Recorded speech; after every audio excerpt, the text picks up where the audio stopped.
Lepo pozdravljeni. Za nami je prva polovica leta 2011 in v Evropskem parlamentu smo bili marljivi. Poleg številnih zaključenih poročil smo obravnavali tudi teme, ki bodo zelo vplivale na naša življenja vse tja nekako do leta 2020. Začeli smo namreč z obravnavo večletnega finančnega proračuna, ki bo začel veljati po letu 2013. Razpravljamo recimo o evropski raziskovalni politiki tudi po letu 2013.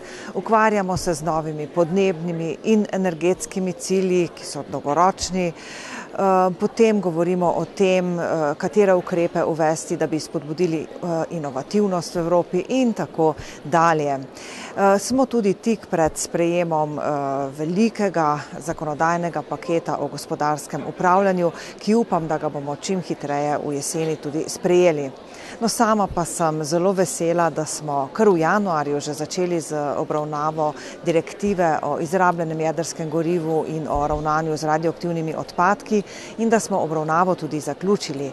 Direktiva sedaj velja in upoštevati jo bodo morale vse evropske države, torej ne le tiste z jedrskimi elektrarnami, ampak prav vse, ker prav vse tudi proizvajajo jedrske odpadke, recimo zaradi industrijskih, raziskovalnih procesov pri zdravljenju.